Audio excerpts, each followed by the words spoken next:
제가 대학생이었을 때예요. 동대문에 들렸던 적이 있었는데요.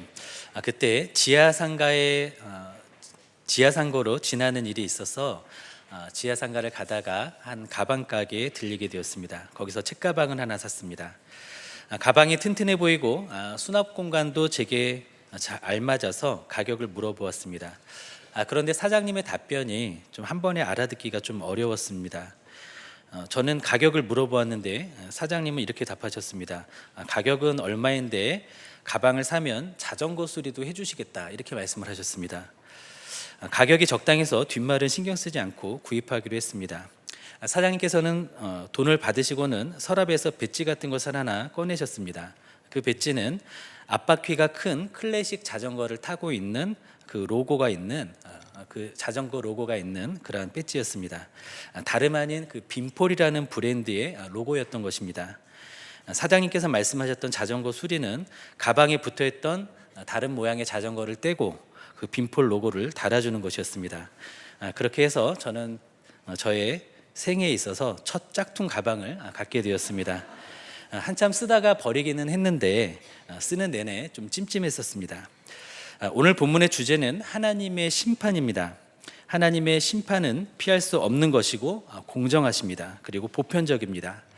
보편적이라는 말은 하나님의 심판이 율법을 몰랐던 이방인이나 할례를 받고 선민사상이 있었던 유대인이나 교회 안에 유사 그리스도인들에게, 즉 짝퉁 그리스도인들에게도 하나님의 심판이 임한다라는 것이죠. 오늘 본문을 통해서 우리에게 주시는 하나님의 음성을 듣기를 원합니다. 첫째로 판단하지 말라고 명하십니다. 로마서 1장은 이방인들의 죄악에 대해서 그 죄를 고발하고 선포했습니다. 어떤 죄악들이 있었습니까? 성적인 죄악들 뿐만 아니라 불의, 추악, 탐욕, 악의, 시기, 살인, 분쟁, 사기, 악독, 수군수군하는 것, 비방하는 것, 하나님의 미워하시는 것들, 능욕하는 것, 교만, 자랑, 악을 도모하는 것, 부모를 거역하는 것, 우매한 것, 배약한 것, 무자비한 것, 이와 같은 많은 죄악들이 있었고 열거되었습니다. 할례받은 유대인들은 자부심이 있었죠. 하나님의 백성이다라는 자부심이 있었습니다. 그들은 인류를 구별할 때에 이분법을 사용했습니다. 유대인들과 유대인이 아닌 사람들, 이것이 그들의 방식이었습니다. 그런 맥락에서 로마서 2장은 이런 뉘앙스로 말씀합니다. 이런 분위기로 말씀합니다. 그래, 유대인인 너희들은 이방인들은 심판받아 마땅하다고 생각하고 있는 것이지, 그들은 죄인이고 불결하고 추악한 죄들을 짓고 있는 사람들이니까 그들은 심판받는 것이 마땅해. 너희들은 그렇게 생각하고 있지. 너희들이 이방인들을 그렇게 냉정하게 판단하는 것은 맞아. 그런데 있잖아, 너희들도 이방인들과 다를 바 없는 죄인들이야. 너희들이 이방인들을 판단하는 그 기준으로 하나님께서 너희들을 심판하실 텐데 괜찮겠어? 내 생각에는 너희들은 낱말은 그만하고 너희 자신을 걱정하기를 바래. 너희들은 이방인들이 불경하고 불의하다고 말하지만 그건 도토리 키재기일 뿐이야. 지금 너희가 해야 할 것은 남들에 대해 이러쿵 저러쿵 판단하는 것이 아니라 너희가 해야 할 것은 무엇이냐면 바로 회개야. 한번 말씀을 보실까요? 로마서 2장 1절에서 3절까지 함께 읽겠습니다. 그러므로 남을 판단하는 사람아, 누구를 막론하고 내가 핑계하지 못할 것은 남을 판단하는 것으로 내가 너를 정죄함이니 판단하는 내가 같은 일을 행함이니라. 이런 일을 행하는 자에게 하나님의 심판이 진리대로 되는 줄 우리가 아노라. 이런 일을 행하는 자를 판단하고도 같은 일을 행하는 사람아, 내가 하나님의 심판을 피할 줄로 생각하느냐. 아멘.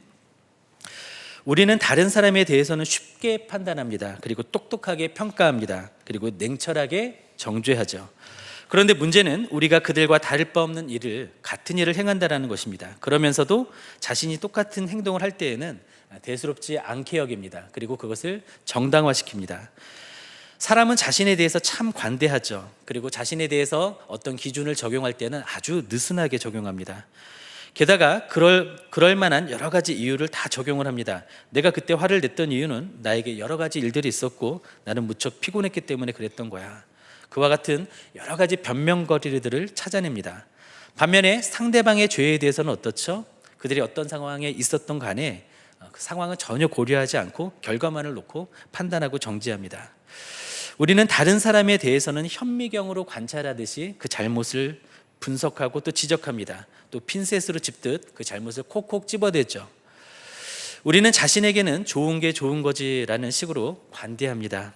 그야말로 내로남불입니다. 내가 하면 로맨스고 남이 하면 불륜이라는 논리로 우리는 그렇게 살아갑니다.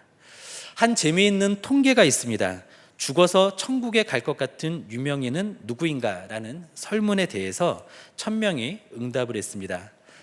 마더 테레사 수녀가 79%였습니다. 그리고 농구 선수 마이클 조던이 65%였습니다. 다이애나 왕세자비가 60%였습니다. 예시 중에 한국인은 없었는데 아마 송혜 선생님이 계셨다면 송혜 선생님도 들어갔을 것 같습니다. 그런데 87%라는 가장 높은 점수를 받은 사람이 있었습니다. 누구였을까요? 한번 추측해 보시겠어요? 바로 자기 자신입니다. 어떻게 생각하십니까? 사람들은 자기 자신에 대해서는 아주 관대하게 생각을 합니다. 아마 여러분들도 혹시 이제 구원약신이 없는 분들이라 할지라도 그래도 나는 천국에 갈 거야라는 기대감을 갖고 계실 것입니다. 아마 여기서 죽어서 천국에 갈 수 있는 분 한번 손 들어보세요라고 하면 아마 대부분의 분들이 손을 드시겠죠. 사람은 어떻습니까? 정말 자기중심적입니다. 중세의 사람들은 태양이 지구를 중심으로 돈다는 천동설을 믿었습니다. 그런데 그런 모습도 우리에 비하면 약과입니다. 우리는 어떻죠? 지구는 나를 중심으로 돕니다. 그리고 태양은 그 지구를 중심으로 도는 것이죠. 우리는 그렇게 행동하고 그렇게 살아갑니다. 자신이 의롭다고 여기는 사람은 하나님이 다른 사람에게 진노하시는 것은 마땅하지만 자신은 거기에서 면제되었다고 그렇게 생각합니다. 그래서 회개할 필요도 느끼지 않습니다. 오히려 자신은 보상받아야 하는 그러한 사람이라고 생각을 하죠. 우리는 다른 사람을 판단하는 그 정확함과 냉정함으로 우리 자신을 돌아보면 좋겠습니다. 우리가 해야 할 것은 판단이 아니라 정직함입니다. 우리가 해야 할 것은 정죄가 아니라 회개입니다. 둘째로 믿음의 증거를 가져야 합니다. 마지막 때에는 지구상에 살았던 모든 사람들이 함께 다 참여하는 법정 장면이 펼쳐지게 될 것입니다. 부, 권력, 지위, 인종, 피부색, 국적, 유산, 가치관 등은 그 법정에선 아무런 효험이 없을 것입니다. 율법을 접한 사람이나 접하지 못한 모든 사람들에게 동일한 기준이 적용될 것입니다. 우리 로마서 2장 5절에서 10절까지 함께 읽겠습니다.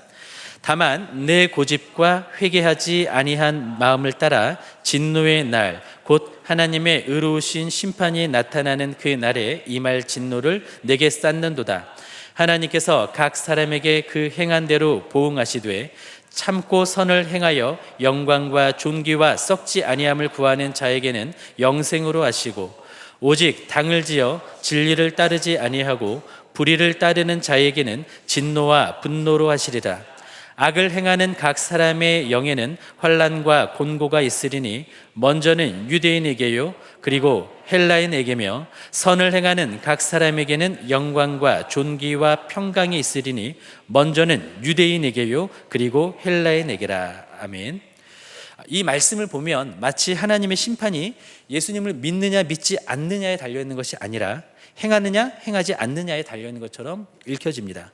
7절에 보면 참고 선을 행하여 영광과 존귀와 썩지 아니함을 구하는 자에게 영생으로 하시고 이렇게 말씀하시는데 이것은 마치 어떤 사람이 선한 행실을 해야지 그것을 근거로 해서 영생을 받는다라는 그런 말로 보이기도 합니다. 그러나 그런 의미는 아닙니다. 우리는 이것을 어떻게 이해하면 되냐면 선행을 또 선한 행실을 믿음의 근거가 아니라 믿음의 증거로 이해하면 됩니다. 아무리 선한 행위라도 그것은 구원의 근거는 될 수 없습니다. 그러나 구원하는 믿음은 어떻죠? 성령의 능력 안에서 인간의 삶을 변화시킵니다. 진실한 믿음을 소유한 사람은 참고 선을 행할 수 있습니다. 그리고 그러한 사람은 선한 행실의 열매를 맺습니다. 그리고 그 열매는 그 사람이 구원을 받았다라는 증거가 되는 것이죠. 반대로 믿음이 없는 사람이나 믿는 척하는 사람에게는 참고 선을 행하는 그러한 열매가 나타나지 않습니다. 고집과 회개하지 않는 그런 마음 때문에 날마다 그 삶에 하나님의 진노를 쌓을 뿐이죠. 성경은 어떻게 말씀하시냐면 행함이 없는 믿음은 죽은 믿음이라고 말씀합니다. 구원은 오직 예수 그리스도를 믿는 믿음으로 받죠. 그런데 그 믿음은 자기 암시나 지적 동의가 아닙니다. 그 이상입니다. 참된 믿음에는 행동이 따라오는 것이죠. 야고보서 2장 26절에는 이렇게 말씀합니다. 영혼이 없는 몸이 죽은 것 같이 행함이 없는 믿음은 죽은 것이니라. 자주 예를 들었었는데요. 노아가 어땠죠? 하나님께서 홍수 예고의 심판을 받았을 때 노아는 어떻게 했습니까? 비가 내리지 않는 그 날에, 그리고 육지에 그는 망치를 들고 배를 짓기 시작했습니다. 오랜 세월 동안 배를 지었죠. 그가 믿음이 없었다면 망치를 들지 않았겠죠. 행함이 없었겠죠. 그러나 그는 홍수의 심판을 믿었습니다. 그래서 그는 망치를 들고 방주를 짓기 시작했습니다. 우리가 내가 한번 그리스도를 영접하는 기도를 했다고 해서 자신이 구원받았다고 여기는 그러한 교회는 아니기를 원합니다. 내가 그리스도를 영접을 했는데 그 영접했다라는 증거가 없다면 큰일 나는 것인데요. 그 증거란 무엇일까요? 바로 믿음과 거룩함의 인내로 그 진실함이 나타나야 됩니다. 우리가 예수님을 영접하고 우리가 영접한 그 영접 기도가 진실이라는 증거는, 그 진실함이라는 증거는 믿음과 거룩함의 인내로 나타나야 한다라는 것이죠. 영접 기도를 하고 중간까지만 견디는 것은 효과가 없습니다. 끝까지 견디는 자들이 구원을 받는 것이죠. 예수 그리스도를 믿는 믿음으로 구원을 받는 것은 우리 편에 있어서는 참 쉽습니다. 그런데 아이러니하게도 세상은 우리가 주님을 쉽게 믿도록 그냥 내버려 두지는 않습니다. 유혹으로 우리를 넘어뜨리려고 합니다. 거짓 평안으로 우리를 무기력하게 합니다. 핍박으로 우리를 하나님의 사랑에서 끊으려고 합니다. 우리에게 참고 선을 행하여 영광과 존귀와 썩지 아니함을 구하는 모습이 있는지 돌아보기를 원합니다. 하나님의 뜻을 이루어드리려고 하는 그러한 선함이 나타나고 있는지 돌아보기를 원합니다. 셋째로, 그 누구도 핑계치 못합니다. 1세기 상황 속에서 헬라인들에게는 의문이 있었습니다. 하나님은 모세의 율법을 유대인들에게만 주셨는데 인간이 무엇을 행해야 하는지는, 그래서 그 유대인들은 알 수 있는데 다른 민족들은 율법이 없어서 모르고 있는데, 그런데 하나님께서 헬라인들이 또 다른 민족들이 율법이 없어서 하나님의 뜻을 몰라서 행하지 못하는데 하나님께서 그것을 근거로 심판하신다면 하나님은 공평하지 않은 분이라는 그런 의문이 있었습니다. 그에 대한 답변을 보겠습니다. 로마서 2장 14절 15절 말씀입니다.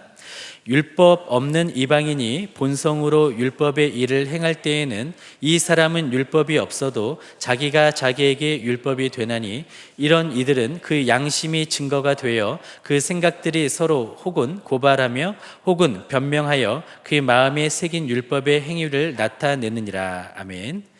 이방인들에게는 구약의 율법이 없었습니다. 그러나 율법이 없었던 이방인들도 하나님의 형상으로 지음을 받은 피조물이기 때문에 그들에게도 하나님의 형상이 있었습니다. 물론 죄에 의해 얼룩져 있기는 했지만 그들도 엄연히 하나님의 형상으로 지음받은 사람들입니다. 그리고 그 형상 안에는 하나님의 도덕법이 새겨져 있습니다. 그리고 그 형상에는 어떤 행위가 선하고 어떤 행위가 악한지를 아는 감각이 있습니다. 바로 양심이죠.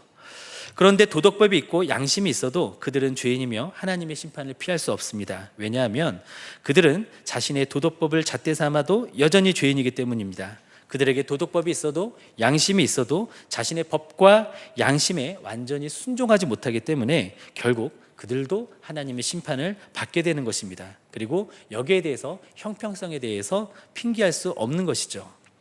이들에게 필요한 것은 모세의 율법이나 정의로운 도덕법이나 깨끗한 양심이 아닙니다. 그 모든 것이 있어도 완벽하게 지킬 수 없기 때문입니다. 유대인들도 마찬가지 이유로 율법으로는 구원을 받지 못합니다. 이후에 살펴보겠지만은요, 율법을 완벽하게 지킨다면은 율법으로 구원을 받을 수 있습니다. 그러나 율법을 완벽하게 지킬 수 있는 사람은 아무도 없습니다. 율법은 무엇과 같냐면 엑스레이와 같습니다. 율법은 어디가 부러졌는지를 진단해 줄 수는 있습니다. 그런데 뼈를 붓게 할 수는 없는 것이죠. 율법은 죄의 진단 도구이지 치료 도구가 아닙니다.